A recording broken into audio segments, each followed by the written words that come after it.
All right, ladies and gentlemen, welcome back to the channel. It is Wednesday, and you know what that means. Time to dive deeper into some wisdom, the wisdom of the ages. And today we find ourselves starting the series of the Corpus Hermeticum and the divine Pymander. Original manuscript, Hermes Trismegeistus, Thoth, the legendary sage god of wisdom. Hermes, in Greek, Hermes Trismegistus, for Hermes thrice greatest. 3 times the greatest, ladies and gentlemen, and written in the 3rd century AD.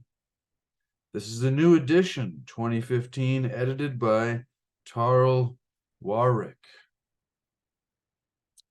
And so if you've joined us previously on this channel, we've gone through the lost wisdom of the pharaohs and the Hermetica, which is also wisdom that came to us from an amalgamation of the Corpus Hermeticum and the Kabbalion and the Emerald Tablets of Thoth or Hermes.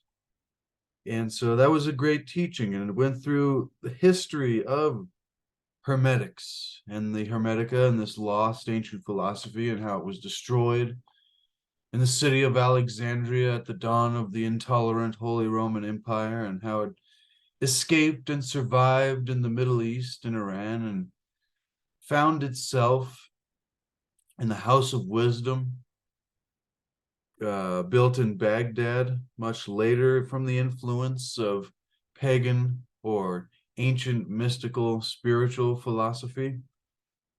And eventually it was squashed out there by intolerant dogmatic religious traditions that eventually sprung up over time and was squashed out. And then this ancient mystical knowledge was later brought forth in the Renaissance and in Florence, in Italy, and caused what is at the heart of this Hermetic philosophy, a spiritual rebirth and a rebirth of culture. And every time throughout history, there was a flourishing of the greatest minds and times in our histories. There is this mystical, spiritual, some would call it occult, metaphysical, but I just like to call it the wisdom of the ages. And with that being said, ladies and gentlemen, let's step further into discovering the lost wisdom of the ages so that we can increase our understanding, our awareness, our enlightenment, some would call it, our awareness, though, of the nature of reality, so that we can in turn increase the quality of our lives. And so, once again, the Corpus Hermeticum, the divine Pymander, brought to us from Hermes Trismegeistus, circa around the 3rd century AD. Today's video will be an introduction to the Corpus Hermeticum.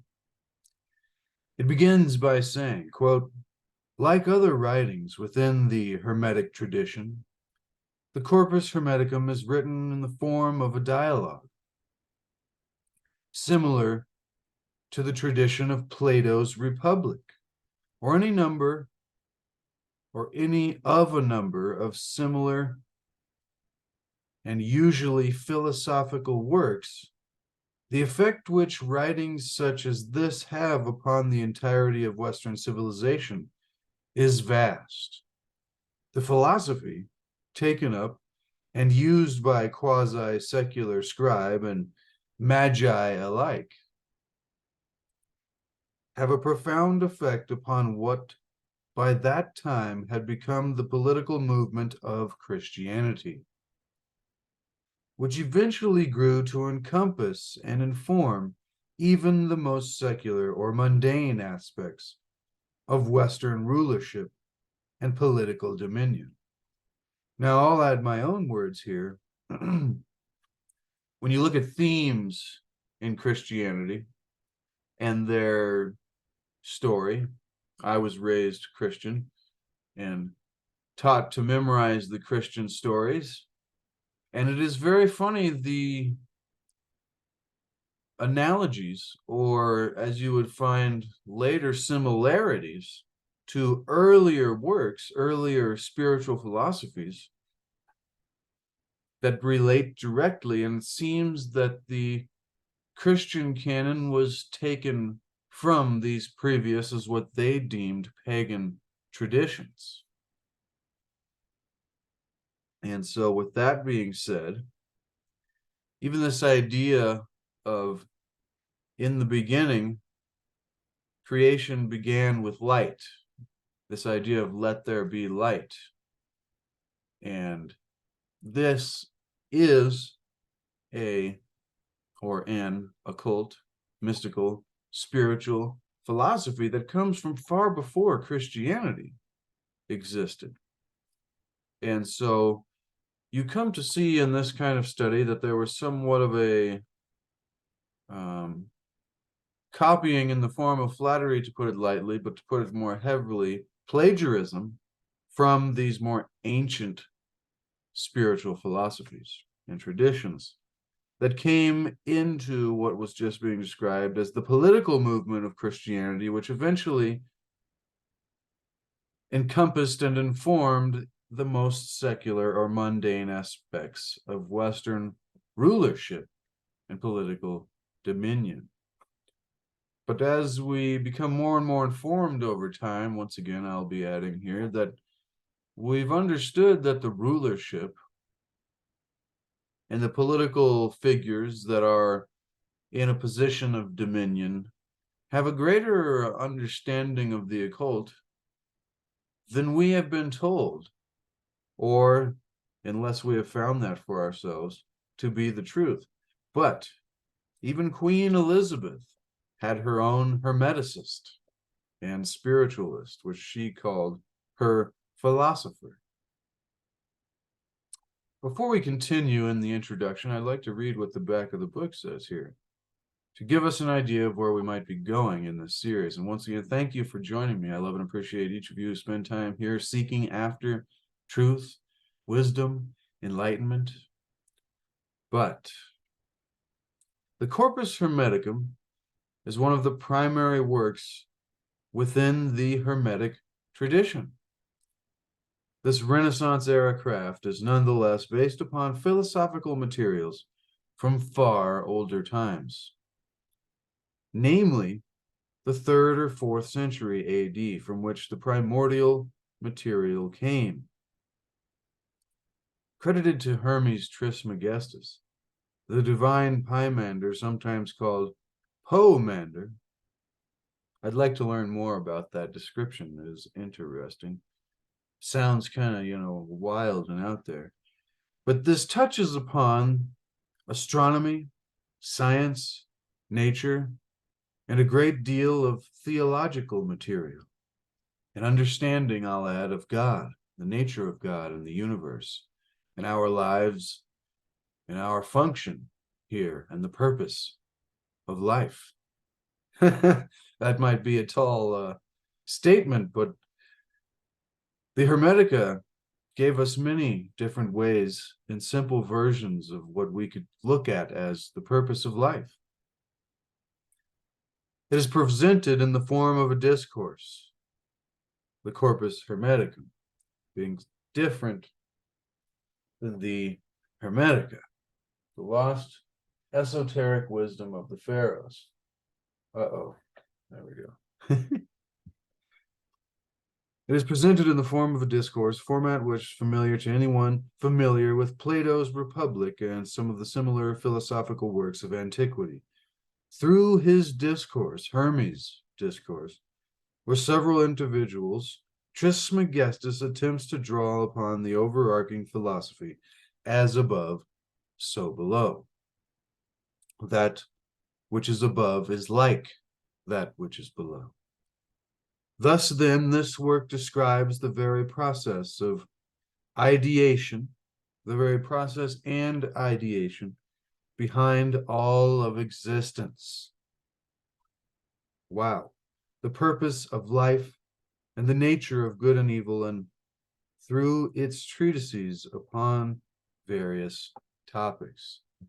With that being said, let's continue the introduction into the Corpus Hermeticum.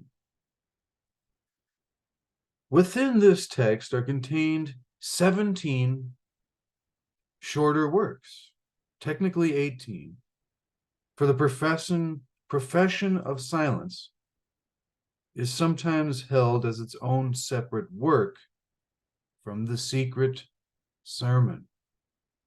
Now, this is all new for me, ladies and gentlemen.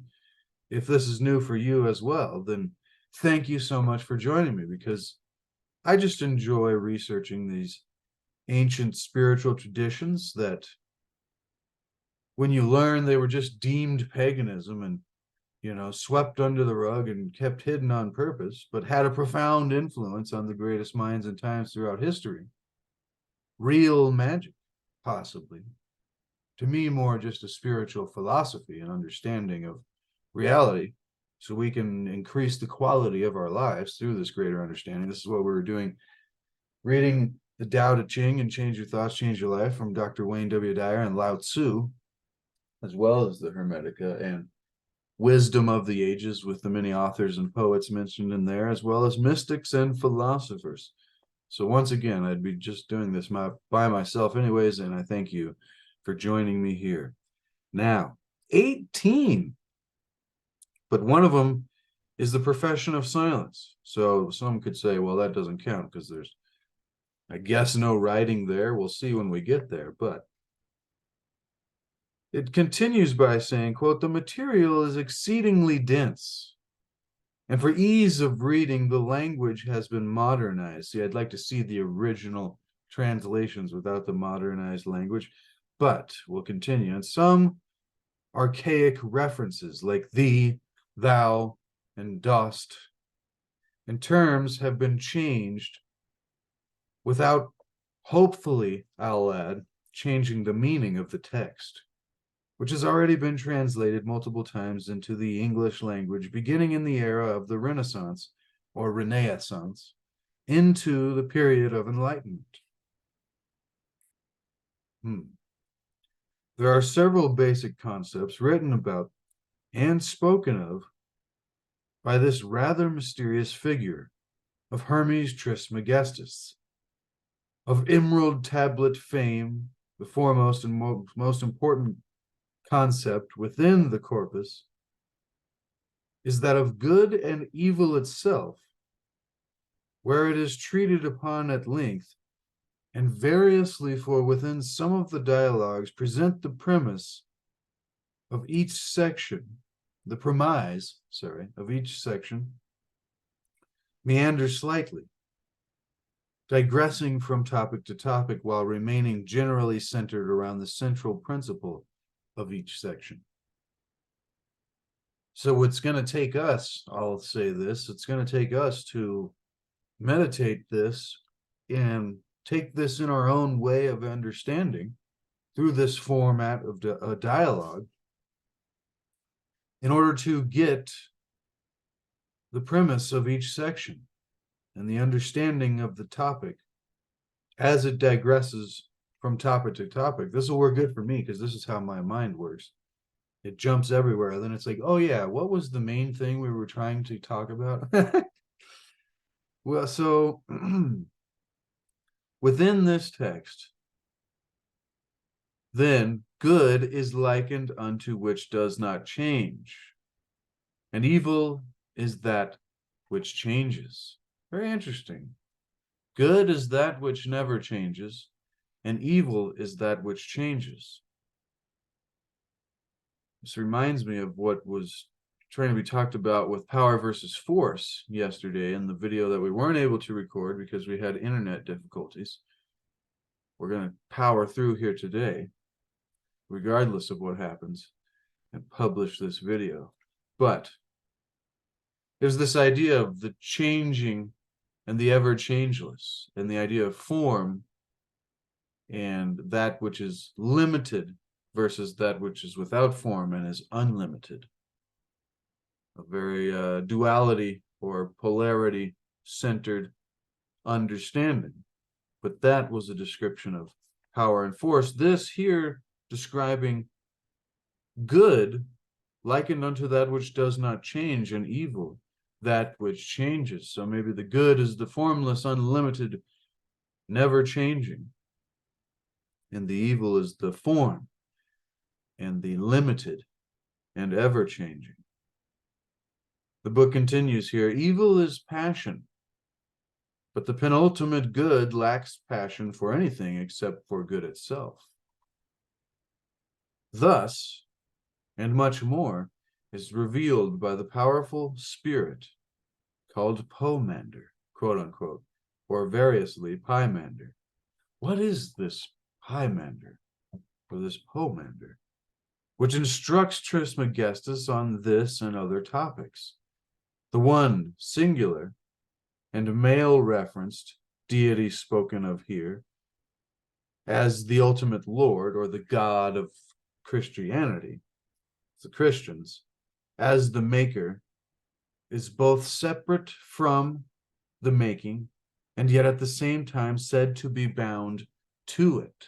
See, this reminds me again of the dual nature that was spoken of in the Hermetica, talking about similar to the form and the non-form, but it is the mortal nature of man and the immortal nature of his spirit, and the power of mind being immortal, that we can travel anywhere we can think of with this power of mind, and yet our mortal form constricts us, so to speak.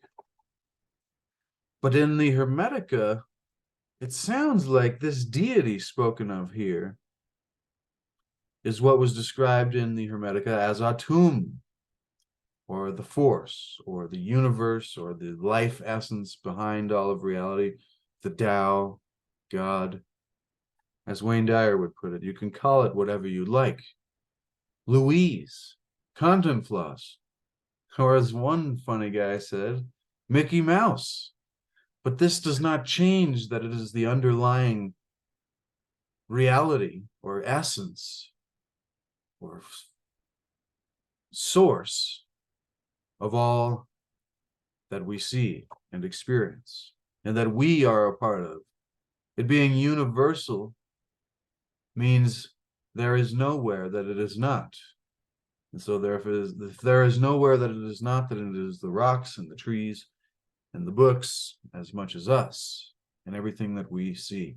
Now, that being said, I think this is maybe some of what this Pymander, who Hermes or Thoth is speaking to, because in the Hermetica, he speaks to Atum in his visions, asking for the knowledge of God or the knowledge of Atum, which is reality.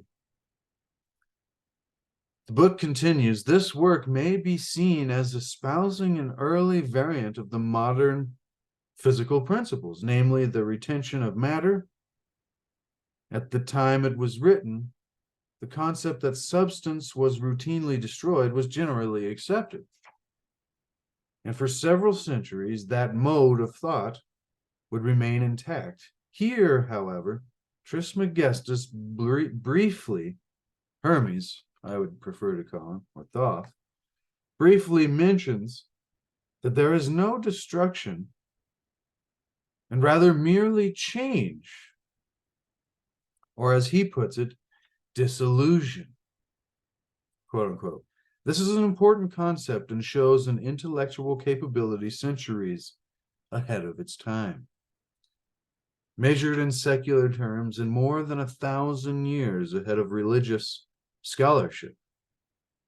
Here, then, death is not seen as destruction. Now, this is important. I was just listening to this kind of philosophy a couple of days ago from Wayne Dyer, once again. Wayne Dyer being one of my favorite influences that got me to seek deeper. But this idea that death is not just the end, but rather a dissolution or a translation, a transformation, going beyond form into that which is unlimited. Well, these are my thoughts. The book says, namely, the retention of matter and time, was written the concept of this not destruction, but merely change, or as Hermes puts it, dissolution. And so here then death is not seen as destruction, but merely the dissolution, we may call it the entropy of the physical form, as a great president once said, former president.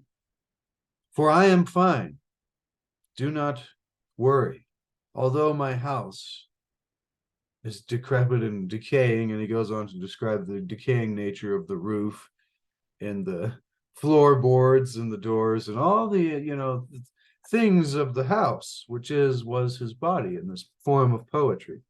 He says, for I am fine inside my house. And so this is my ideas and thoughts on what was being said there.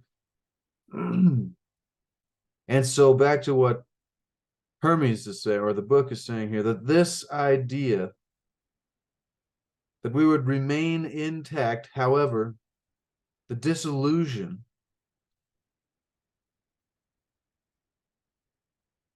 of, or not the destruction, but the transformation of the physical body, which is seen as liberating rather than something to be feared and something to run away from, like death is the enemy. This is what Wayne was getting at the other day, is that we look at death like it's an enemy, but death and life go together. They are partners. He said, imagine someone who has a nice front, but no back. Or try to cut. I mean, it's impossible. You have to have both. They go with each other. Light and dark goes with one another. They are dependent upon each other for their mutual existence. And so this idea of being happy all the time, it is like we would not be able to experience this happiness without its opposite in experience. And so for life, there must not be the enemy, but the partner of this dissolution, or as we call it, decay, entropy. And it is a necessary fact. And so we must change the way that we look at things in order to change our life and change our understanding of the nature of this reality that we're talking about here, in order that we can experience liberation, this feeling of a release of fear through a greater awareness and a greater understanding, so that we can increase the quality of our experience while we're here, which is seen as liberating. The book continues, even if the corruptibility itself, insofar as it is a form of change, is considered to be evil. As with most texts of its own nature, the Corpus Hermeticum posits a relatively strict and sometimes difficult hierarchical system. This is why I'll add, we must do great contemplation and great meditation. I just realized that I'm going to need a new bookmark. Maybe we'll use this little, through greater effort and hard work, a precious dream comes true, ladies and gentlemen. I'm going to set that there and remind us now. Remind us now of this sometimes difficult hierarchical system by which all of existence is subject. Here it says the world comes from God and man comes from the world. Man comes rather indirectly from the deity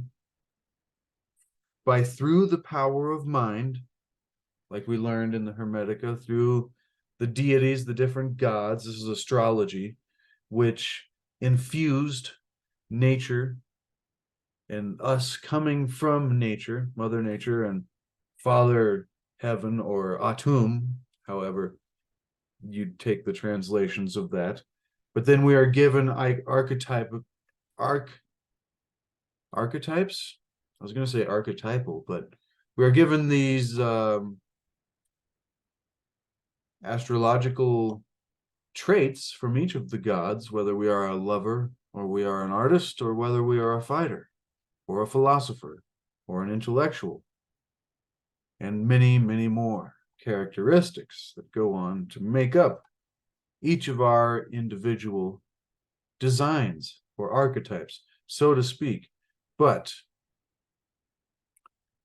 so the world comes from God, and we come from indirectly from Atum through the powers of mind and the gods, and destiny, the goddess Destiny, which was the black background of the sky, and the stars being the destiny inscribed on her body.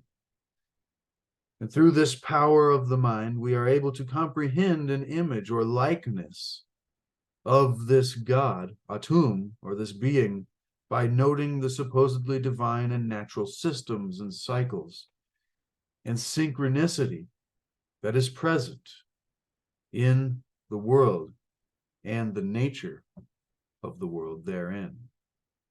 Wow, I was paraphrasing a little bit, but I give all credit to the book here for that sentence. That was powerful. And so, as you can see, this is going to go deep, very deep, into understanding the very nature of reality, and that's what makes it so exciting. And you can see that's what made it have such a profound influence on names such as Blake and Newton and Milton and Shakespeare and Botticelli, Leonardo da Vinci, Carl Jung, and many, many more. Because the power of this Hermetic wisdom is what some have called, no, I was going to say a talisman of occult radiance, but really that was just, who was that? Raphael, the artist and painter who began painting in the 1400s, I believe, during the flourishing of the new Platonic Academy, but he began painting pictures of the ancient pagan gods. No, yes, he did that. Botticelli, on the other hand, his Venus and Mars, for example, was painted at a precise astrological moment, known as a talisman of occult radiance, capable of magically transporting the viewer to an altered state of spiritual awareness. Now, this isn't me just making up ramblings, and it isn't just the book making up silliness. This is coming from the introduction to the Hermetica, but this was the kind of stuff that the greatest minds or artists or philosophers, inventors, scientists throughout history were thinking. They were thinking the kind of stuff that those of us who are not mystical researchers today would say that's a bunch of nonsense. But really, it isn't. And it's far more true, and that's what we find the more that we research, is everything we thought and was taught that was fake is far more true than we ever thought. And so we need to start asking questions, and even more importantly, questioning answers. But this is most important of all. In the words of Thoth and Hermes, from the prophecies of Hermes, from the Hermetica, pure philosophy. This is his recommendation to us so that we can understand this deep, deep wisdom. By the way, I hope you've got yourself a beverage today and are comfy and are well. I wish blessings of Atum, or divinity, to all of you and your families, and all of those of us on these journeys out here. From the prophecies of Hermes, on his suggestion to help us understand the knowledge and the wisdom of reality and God, and science and nature. Pure philosophy, quote, is spiritual striving through the art and work, I'll add, back to Hermes here, through constant contemplation, to attain the true knowledge of Atum, the one God. To me, this constant contemplation, meaning a lifelong effort and discipline and practice, being a disciple of sorts, to me, meaning a lifestyle of discipline, of study, to do this, to come to attain true knowledge of reality and nature and the harmony in nature that could be described as the Tao or God. But the way we do this is a spiritual work, a continued work, and a constant meditation and contemplation on the possible understanding. And so we'll see where we finish up here. I'm not sure if I should end it there. That was a good spot. Thank you so much for those of you joining me. If you're getting value, consider subscribing and sharing with somebody who is like-minded, who you know who could get value from this, or even somebody who you think could use an introduction into this, because that's where I'm doing this, for those of us who are here that have never really heard about this weird hermetic, mystical, spiritual philosophy. What is this stuff? And why has it had such a profound influence and impact on many of the greatest minds and times throughout history? And so, sometimes difficult, after learning that spiritual philosophy or spiritual striving, pure philosophy, is constant contemplation to attain true knowledge. And so here,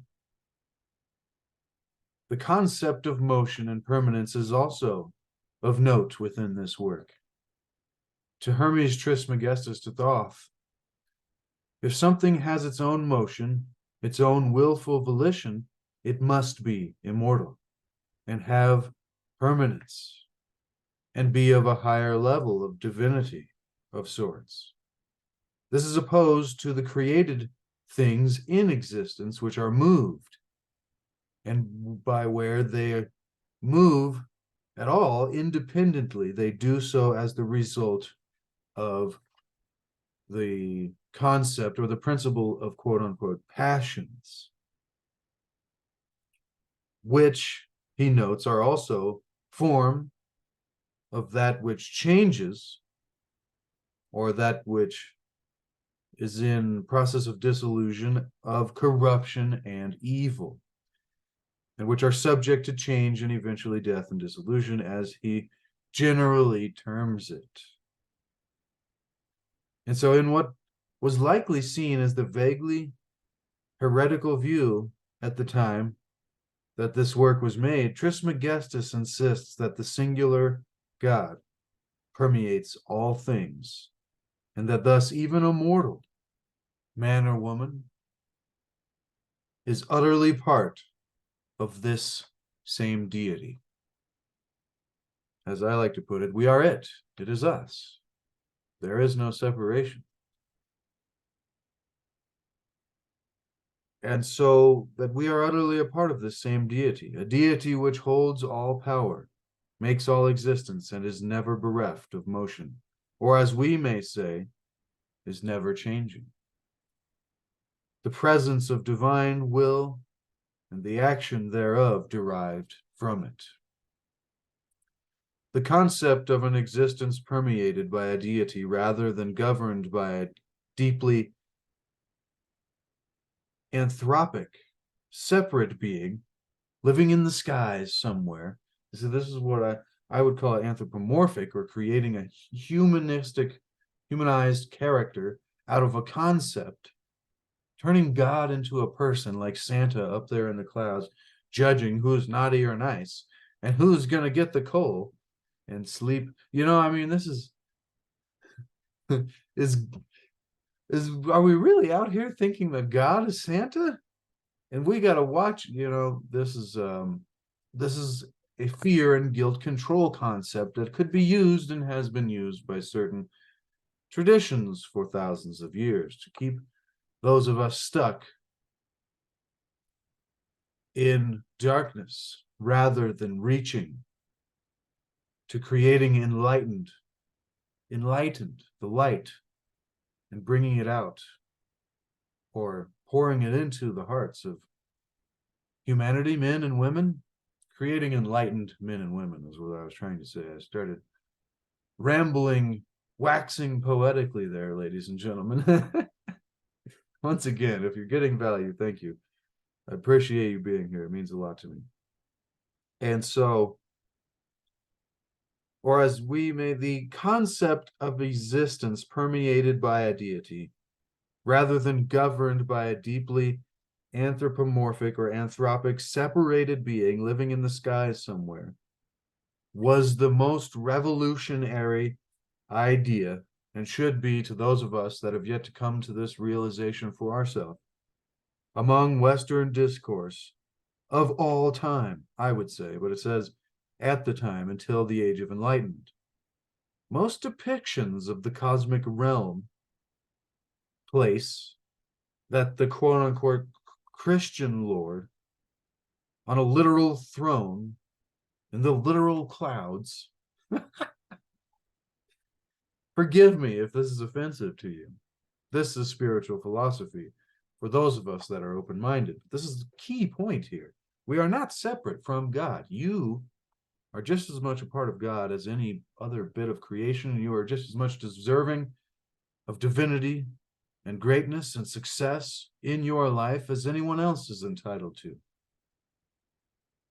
This makes me want to read to us The Strangest Secret by Earl Nightingale. If you've never heard that, stop this video and search it now and listen, because thoughts, and this goes into this Hermetic philosophy, is that our power of mind and the ability to use our mind and think on purpose and be, quote unquote, as a man or woman thinketh, so shall we become. And so if we think that we are separate from God and we have no divinity, then we will create that in our lives. And we're here to increase the quality of our lives through a greater awareness of the nature of not only God, but our own existence in the harmony of nature.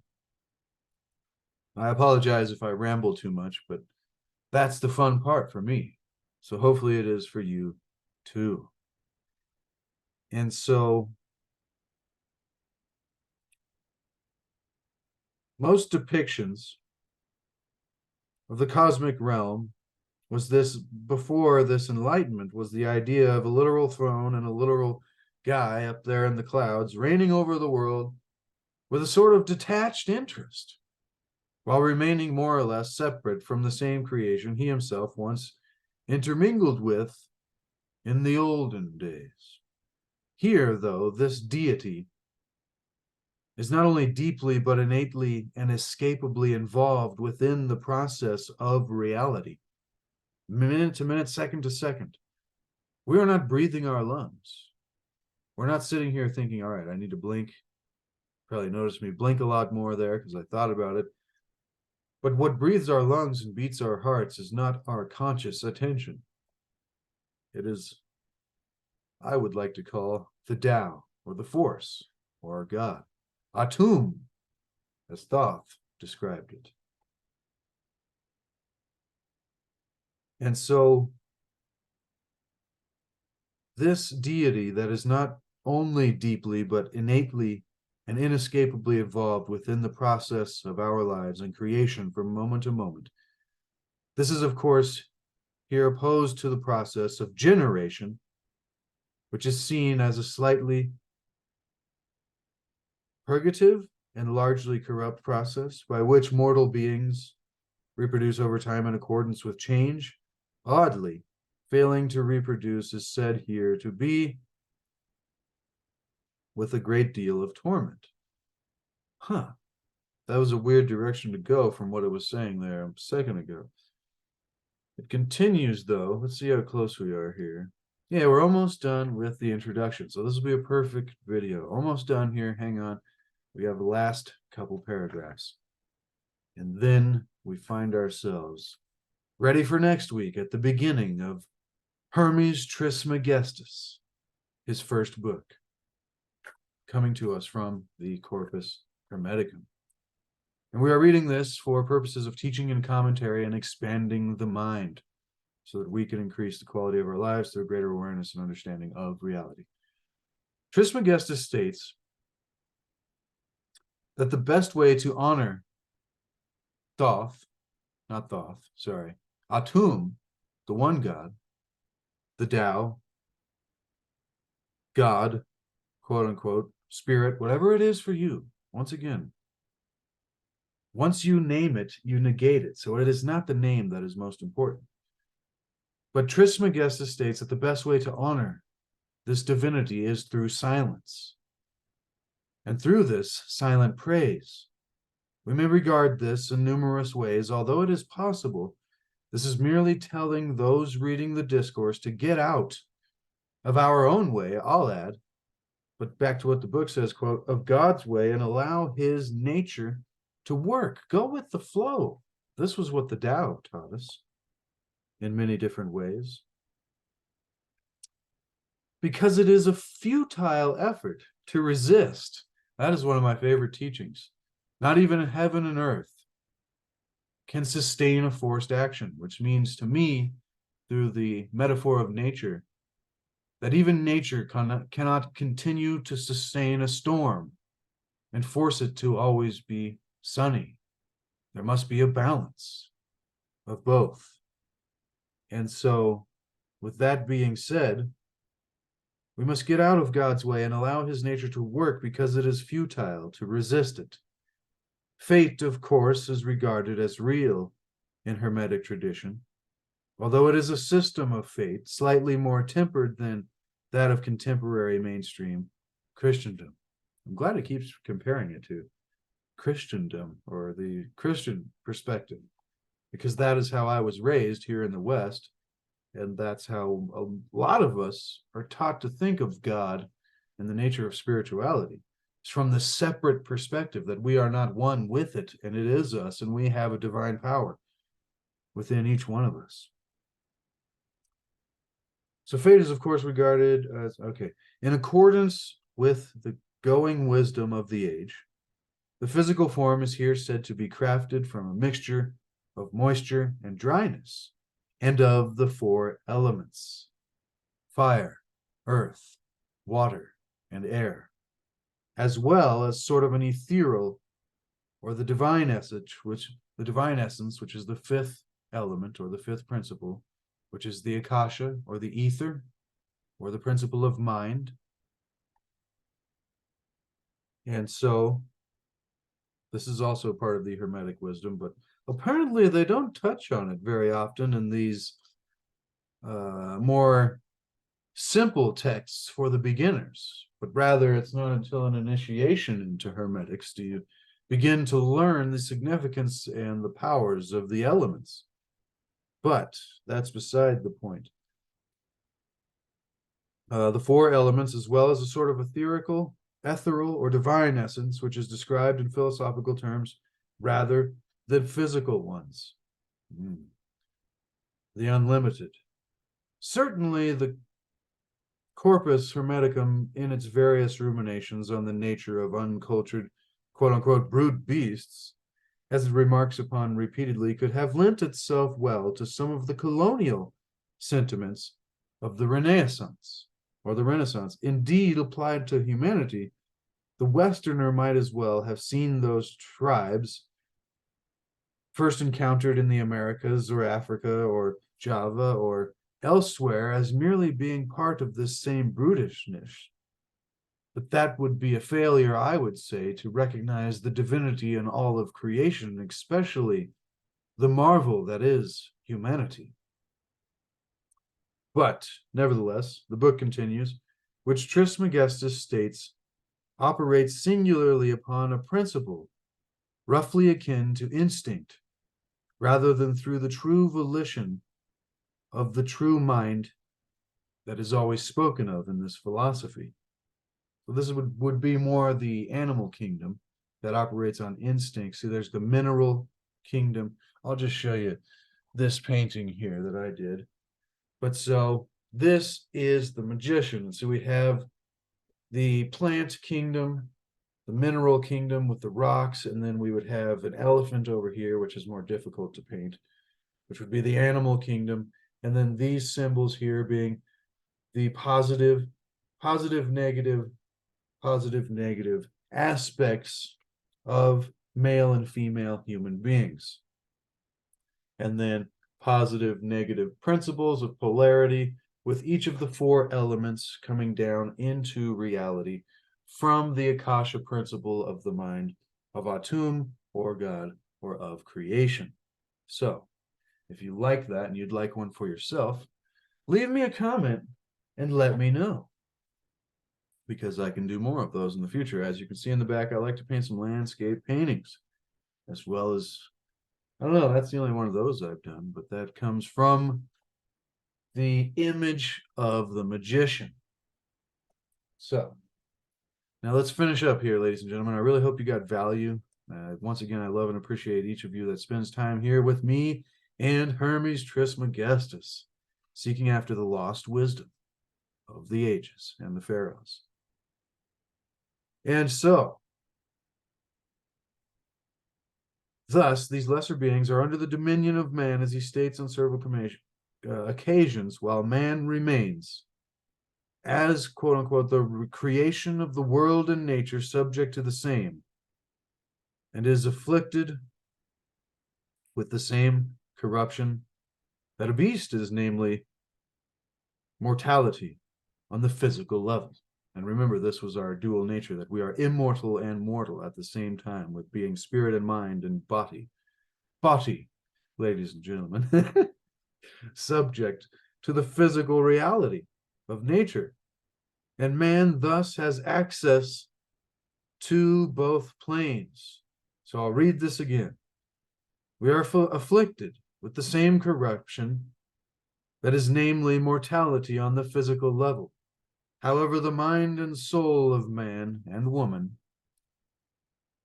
though, is immortal, and thus we have access to both planes, the mortal and immortal, which causes both suffering and the allowance that we should subdue our passions and desires despite our physical body, and become enlightened and ascend and ascended, ladies and gentlemen.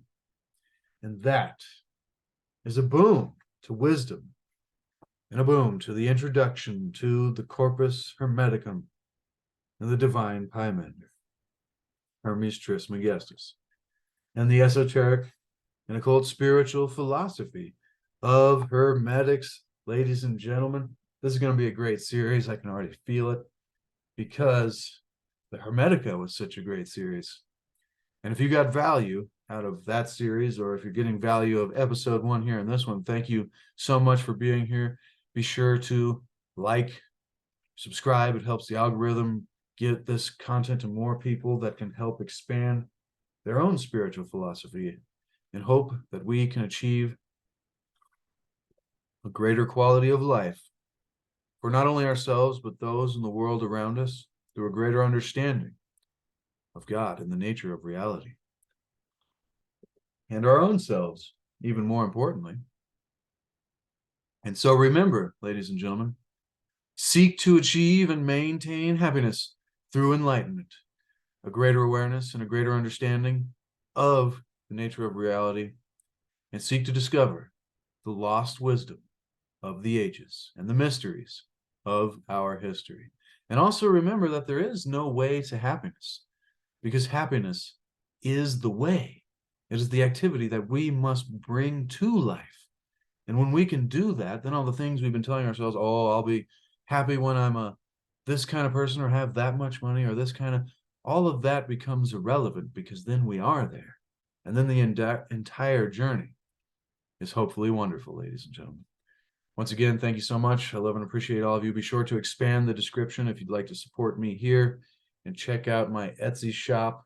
I just had to update all my links because I had to make a new shop, because my old one is weirdly no longer accepting forms of payment, even though it says the whole Etsy shop is working and is normally functioning. It just won't allow people to purchase things from it. So I said, that's just fine. I'll make a new shop and put the same works of art there for you to get, ladies and gentlemen, for yourself to put on your wall or your shelf or your easel in the back. But also, I will link this book in the description below so you can get it for yourself. More importantly, to put it on your shelf so that you can follow along step by step with me in our journey, diving deeper into the wisdom and spiritual philosophy of Hermetics. All right, ladies and gentlemen, I love and appreciate each and every one of you. Until next time, be the change that you want to see. Be the example you want to set. No, no, no, no, no.